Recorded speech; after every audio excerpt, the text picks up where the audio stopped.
శ్రీమాత్రే నమ. జయ గురు దత్తాత్రేయ నమ.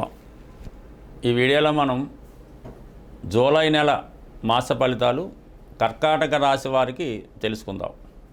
మరి కర్కాటక రాశి వారికి ఇంచుమించుగా ఈ నెలంతా కూడా రాశి అందే బుధగ్రహ సంచారం, తృతీయ వ్యయాధిపతిగా బుధుడు ఈ రాశి అందు ఉండడం ఒక విధంగా ఈ రాశి వారికి చాలా ఎంటర్టైన్మెంట్గా, చాలా ఆనందంగా ఉండడం జరుగుతూ ఉంటుంది.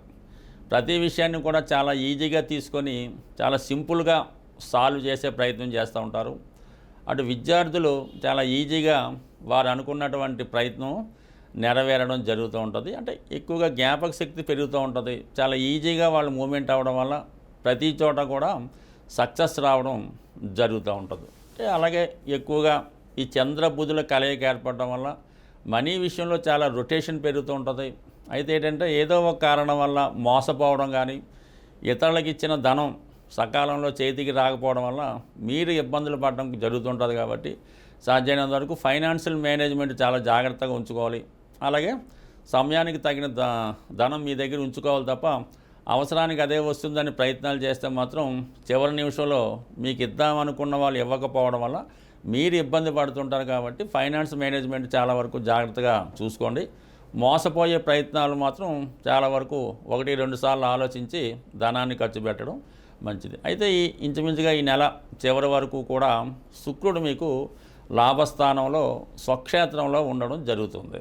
ఈ కారణం వల్ల ఏముంది, చతుర్థాధిపతి లాభస్థితి అవ్వటం వల్ల, పైపెచ్చి శుక్రుడు అవ్వటం వల్ల మదరు కానీ, తల్లి సమానమైన వ్యక్తులు, సిస్టరు మొదలగు వారు మీకు అటు ఆర్థిక పరంగా కానీ మీ వ్యక్తిగతంగా మీకు చాలా వరకు సహకరించడం జరుగుతూ ఉంటుంది. అంటే లాభస్థానంలో ఉన్నటువంటి ఒక గ్రహం మీకు ఎటువంటి అవసరం వచ్చినా, అటు ఆర్థిక అవసరం వచ్చినా, ఏ పనిలో కూడా రికమెండేషన్ కావాలన్నా కంపల్సరీగా వారి యొక్క సహాయ సహకారాలు లభిస్తాయి. అలాగే ఒక అధికారంలో ఉన్నటువంటి స్త్రీలు మీకు పరిచయం అవడం వల్ల వారి యొక్క సహకారంతో మీ అభివృద్ధికి కొన్ని నిర్ణయాలు తీసుకోవడానికి కూడా కారణమవుతుంటుంది. ఇది సాధారణంగా కర్కాటక రాశి ఈ సినిమా ఇండస్ట్రీకి సంబంధించింది అన్నమాట. ఎక్కువగా ఇందులో హీరోయిన్స్, ఈ టీవీకి సంబంధించినటువంటి ఎక్కువ నటీనటులు ఈ రాశిలో ఉన్న వాళ్ళకి ఇంట్రెస్ట్ ఉంటుంది.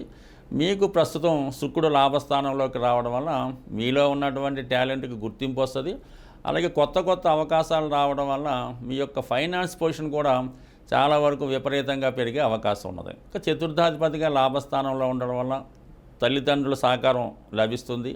అలాగే స్థిరాస్తి కొనాలనే మీ యొక్క ఆలోచన ప్రయత్నం నెరవేరుతుంది. అంటే స్థిరాస్తి అనడం కన్నా ఎక్కువగా ఖరీదైనటువంటి వాహనాలు కానీ, గృహంలో కావాల్సినటువంటి విలువైనటువంటి ఫర్నిచర్ కానీ ఇటువంటివన్నీ సమకూర్చుకొని మీ యొక్క స్టేటస్ని పెంచుకునే ప్రయత్నం చేస్తూ ఉంటారు. అలాగే మీ యొక్క ఇన్కంలో కూడా చాలా వరకు మార్పు రావడం జరుగుతూ ఉంటుంది. ఈ రెండు కూడా మీకు చాలా వరకు ఈ కర్కాటక రాశి వారికి నెలంతా కూడా చాలా హ్యాపీగా, చాలా సింపుల్గా మీ యొక్క పొజిషను వెళ్తూ ఉంటుంది. అయితే ఇంచుమించుగా ఈ నెల 16వ తారీఖు వరకు కూడా ధనాధిపతిగా ఉన్నటువంటి రవి 12వ స్థానంలో సంచరించడం వల్ల కుటుంబ అవసరాల కొరకు, మీ పిల్లల యొక్క చదువు వగైరా వాటి కొరకు, అలాగే తండ్రి గారి యొక్క అంటే తల్లిదండ్రుల యొక్క ఆరోగ్య సంబంధించిన విషయాల్లో వారి కొరకు ఖర్చు అయ్యే అవకాశాలు ఉన్నాయి.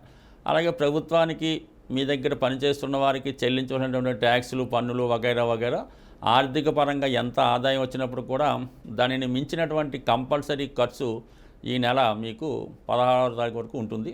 దాని తర్వాత ఆటోమేటిక్గా రవి రాశిలో ప్రవేశించి అక్కడ ఉన్నటువంటి బుధగ్రహంతో కలిసి వ్యక్తిగతంగా బుధాదిత్య యోగం ఏర్పడుతుంది. అంటే మీలో ఒక పవర్ జనరేట్ అవుతుందన్నమాట. మీలో ఉన్నటువంటి ఆకర్షణ పెరుగుతుంది. ఒక విధమైనటువంటి సెల్ఫ్ కాన్ఫిడెన్స్తో ఎంత విషయాన్నైనా, ఎంత గొప్ప విషయాన్నైనా ఎవరి సహకారం లేకుండా స్వతంత్రంగానే సాధించాలనే మీ యొక్క ప్రయత్నం కూడా నెరవేరుతుంది. ఇది విద్యార్థులకి అనుకూలంగా ఉంటుంది. అటు వ్యక్తిగతంగా ఉద్యోగస్తులకి, వ్యాపారస్తులకు కూడా చాలా మంచి పొజిషన్గా ఇది మనకి ఈ యోగ ప్రభావం ఇంచుమించుగా మీకు ఒక నెల రోజుల పాటు చాలా వరకు మిమ్మల్ని సెల్ఫ్ కాన్ఫిడెన్స్తో వ్యక్తిగతంగా మీ ప్రయత్నాలు మీరే నెరవేర్చుకునే విధంగా అభివృద్ధి ఉంటుంది. అలాగే ధనాదాయం కూడా పెరుగుతుంది. అంటే వ్యక్తిగతంగా మీ యొక్క ధన సంపాదన పెరుగుతుంది. మీ యొక్క వాక్చాతుర్యం అయితేనే, మీ యొక్క వ్యక్తిగతంగా ప్రయత్నాల ద్వారా అయితేనే ఆర్థిక పరంగా ఉన్నటువంటి సమస్యలు సాల్వ్ చేసుకుంటారు. కుటుంబ సమస్యలు సాల్వ్ అవుతాయి. మిగతా విషయాల్లో కూడా కుటుంబంలో మీ మాటకి చాలా వరకు విలువ పెరిగే అవకాశం ఉంది. సో ఇవన్నీ బాగున్నప్పటికీ కూడా మరి అష్టమ స్థానంలో ఉన్నటువంటి రాహుగ్రహ ప్రభావం మీ మీద కొంత బురద జల్లే ప్రయత్నాలు జరుగుతుంటాయి. ఎప్పుడో జరిగిపోయినాయి ఇప్పుడు జరిగినట్టుగా మిమ్మల్ని ఇబ్బంది పెట్టి ఏదో విధంగా మిమ్మల్ని అవమానపరిచే ప్రయత్నాలు జరుగుతుంటాయి. కాబట్టి చాలా వరకు జాగ్రత్తగా ఉండండి. అసలు స్నేహం చేసే విషయంలో కానీ, ఎక్కడికన్నా మీరు వెళ్ళకూడని చోటుకి వెళ్ళడం కానీ, ఇటువంటి కార్యక్రమాలకి చాలా దూరంగా ఉండవలసి ఉంటుంది.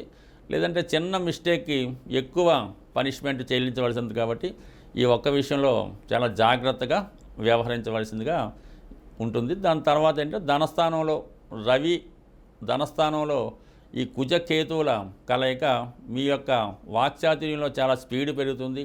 ఉన్నది ఉన్నట్టు యథార్థంగా మాట్లాడడం వల్ల కొంతవరకు మీ యొక్క మిత్రులు కానీ, కుటుంబ సభ్యులు కానీ చాలా వరకు హర్ట్ అయ్యే అవకాశం ఉంటుంది. మరి ఆ ప్రయత్నం వల్ల మీరు మంచి చెప్పినప్పటికీ కూడా చాలా నిదానంగా, సావధానంగా చెప్తే మంచిది తప్ప ఏదో ఉన్నది ఉన్నట్టు కరాఖండిగా మాట్లాడితే మాత్రం ఖచ్చితంగా దానివల్ల కొంత ఇబ్బందులు, కొంతమంది మిత్రులు, బంధువులు దూరం అవడం కూడా జరుగుతుంటుంది. కాబట్టి సాధ్యమైనంత వరకు మాట్లాడే విధానంలో చాలా వరకు సౌమ్యం పాటించవలసి ఉంటుంది.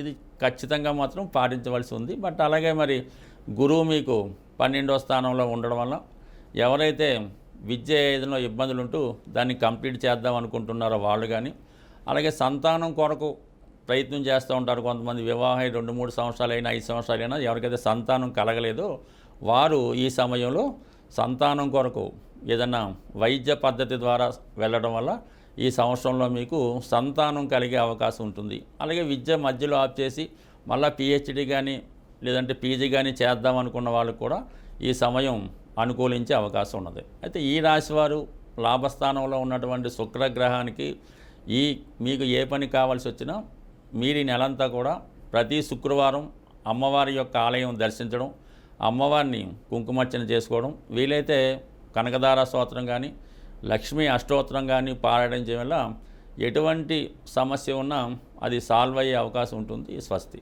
మనకి ఈ జూలై నెల 10వ తారీఖు వరకు ఈ గురుమౌఢ్యం ఉండడం వల్ల చాలా వరకు వివాహాలు లాంటివి చేయడం జరగదు. మళ్ళీ జూలై 10 నుంచి ఇక రాబోయే శ్రావణ మాసం నుంచి వివాహాలకి టైం స్టార్ట్ అవుతుంది. కాబట్టి ఎవరైతే వివాహం కొరకు అమ్మాయిలు అబ్బాయిలు ఎదురు చూస్తున్నారో వాళ్ళకి సులభమైనటువంటి రెమెడీ చెప్పడం జరుగుతుంది. అది నమ్మకంతో చేయడం వల్ల తొందరగా వివాహం జరగడానికి అవకాశం ఉన్నది. ముఖ్యంగా అబ్బాయిలు మంగళవారం రోజు అంటే వివాహం అయ్యే వరకు కూడా ప్రతి మంగళవారం విఘ్నేశ్వరుడి ఆలయంలో కానీ హనుమాన్ ఆలయంలో కానీ జిలాబీ అంటే ఒక సీటు జిలాబీతో చేసింది పంచిపెట్టడం వల్ల అనుకూలత ఏర్పడుతుంది. అలాగే ఈ అబ్బాయిలు ఒక స్ఫటికమాల ధరించవలసి ఉంటుంది. ఈ స్ఫటికమాల ధరించడం వల్ల శుక్రగ్రహ అనుగ్రహంతో తొందరగా వివాహం జరగడానికి, అలాగే భార్యాభర్తల మధ్య ఏదైనా విభేదాలు ఉన్నవాళ్ళు కూడా ఈ స్ఫటికమాల ధరించడం వల్ల ఆ విభేదాలు తొలగే అవకాశం ఉన్నది. కాబట్టి దాన్ని ధరించడం మంచిది. అలాగే చాలా కాలంగా వివాహ ప్రయత్నాలు చేస్తూ పెళ్లి సంబంధాలు బాగా దగ్గరకు వచ్చి ఎవరైతే మిస్ అవుతున్నారో వాళ్ళు ఒక గురువారం రోజు ఏదైనా దంపతులకు కానీ ఏదైనా ఒక వెంకటేశ్వర స్వామి ఆలయంలో కానీ అమ్మవారికి ఎరుపు రంగు చీర, అయ్యవారికి పసుపు రంగుతో కూడుకున్నటువంటి పంచెల సాపు ఆలయంలో ఇవ్వడం కానీ, లేదన్నా ఎవరన్నా దంపతులు ఎవరైతే అన్యోన్యంగా ఉన్నారో దంపతులకి బహుమతిగా ఇవ్వడం వల్ల వివాహానికి ఉన్నటువంటి ఆటంకాలు తొలగే అవకాశం ఉన్నది.